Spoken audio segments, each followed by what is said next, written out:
Hey guys, it's Howling, and today we will be unboxing Biglots Howling Werewolf. He is 7 feet tall, and he jumps backwards, moving his arms out, which is a pretty cool movement. Here we can see him on the box, their Halloween logo, and just a bunch of details which you can read.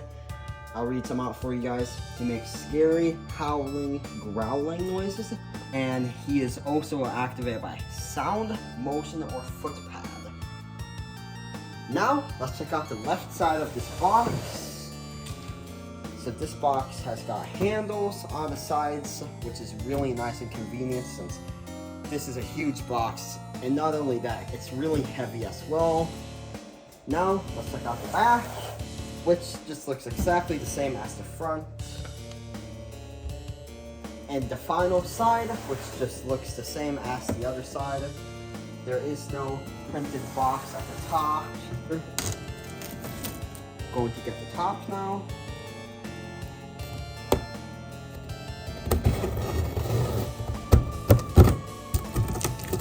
And now the last side.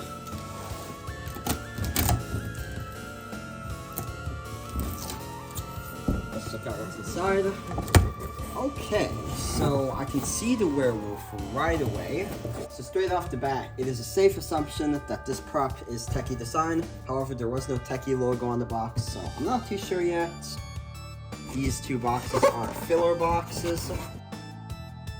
The white control box here basically just confirmed that it was a techie designs animatronic. Now let's pull some of these parts out. Starting with the control box. Now his other leg, the werewolf, which looks awesome from what I can see. His pants. Now let's check out his base. Just like so. And this is a great quality base. So looking back, this is a parts list, including what is inside of this box. So now, let's cut the tape and check out what's inside this box.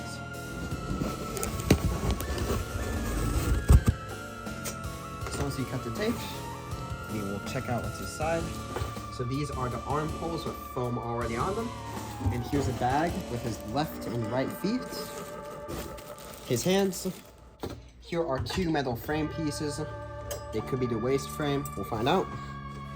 And here's a mechanism of some sort. It looks like it's for the main body piece.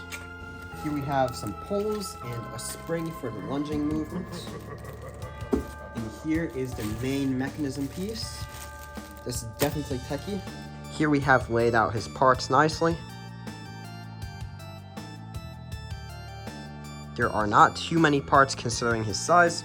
Let's get right into a setup.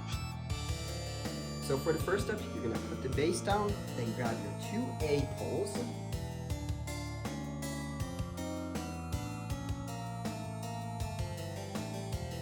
Just like so. Just like so. Now it is time to put his feet on. These are labeled with right and left labels. So we're just going to slide these over. Now there are some hooks here, which you're just going to line feet up with. I'm personally going to put this other one on, starting with that one, just to ensure that it goes on properly. Now let's put on the leg pull with control box. Now this one goes to the right side.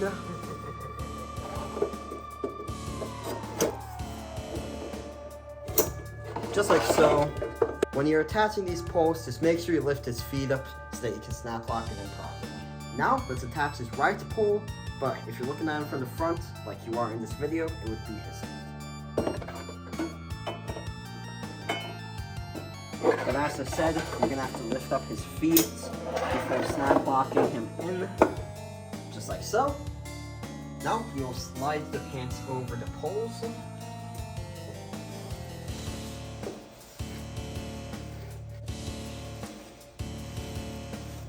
Dragging them down, ensuring not to damage the pants, even though they probably would not get damaged. There is a black layer under here, and I forgot to make sure that I was feeding it through that too. So just make sure that you are feeding it through both layers.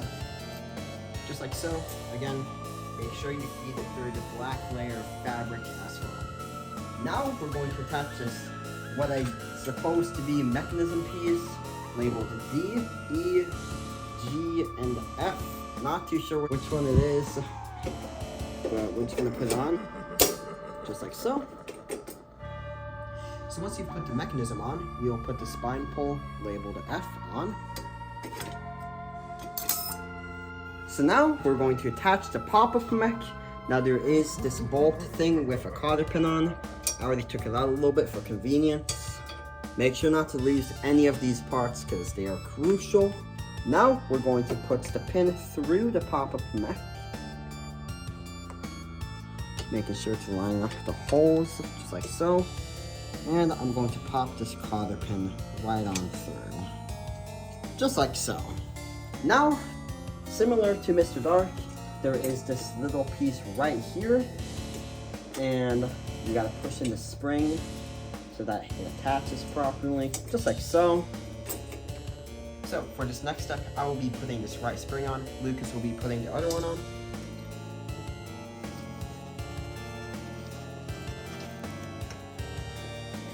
There we go. I used my shirt just so I wouldn't get pinched, but that was not easy, and I guess that's a pretty good thing for this scare. Now, I'm gonna try to put the spring on.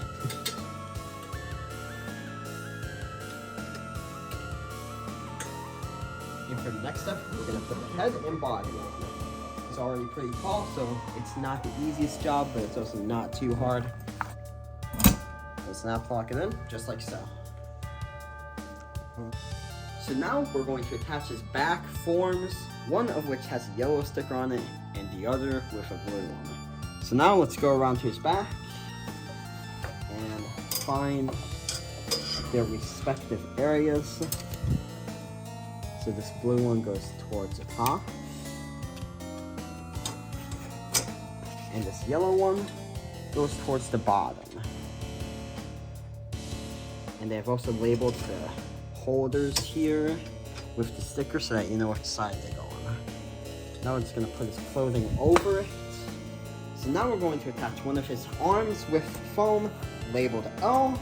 This is a bit tedious because, at least on ours, the arm will fall right back down, so if I don't hold it the entire time, it's going to give me a little bit of trouble. But coming back here, and we're going to connect it here to this mechanism piece, also labeled L. We're just going to do the same on this side. This one actually has a square connector, and it is labeled K. Coming under here, we're going to find that arm and find the K connector and simply connect it just like so.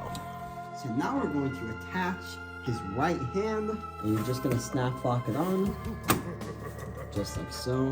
Now there is a Velcro on his hand and also on the sleeve, which you're just going to attach. Super easy. And now we're going to attach his left hand. We're looking from the front, his right hand. You just find the snap lock on the arm and connect it up just like that. Now there's a Velcro on the arm and on the hand. Be sure to connect that. It is right around the wrist area. Now let's connect all of his wires. Now we did have to get the fabric out of the way somehow. Now we're going to find the corresponding wires. So now let's connect the P to P, Q to Q, O to O. We're going to connect S to S. And finally R, which is the sensor. Connect that up. Super easy. Just like so. And now we're finally going to put his hip loop on. Just like so. And you will find two Velcros on the pants right next to the front sticker. You just connect those to the ones on the fur, just like so. Now we're going to connect the shirt up. Super easy.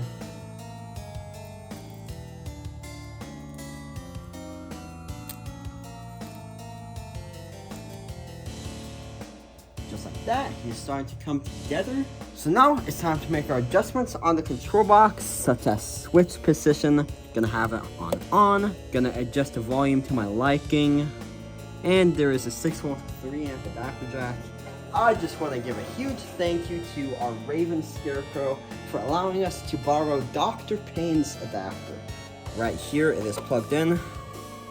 Alright, now that we've acquired Dr. Payne's adapter, let's go back to the control box and just plug it in. Just like so. Now we're going to Velcro this up. You are now done with the setup of Howling Werewolf.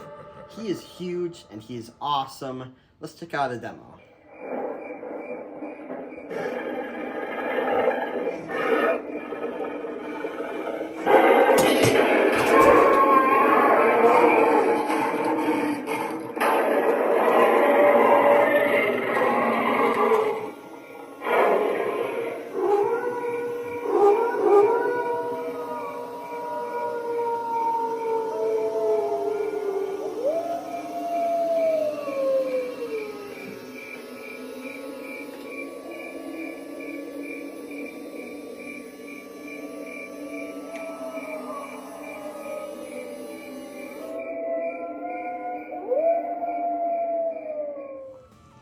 Thank you guys so much for watching this video.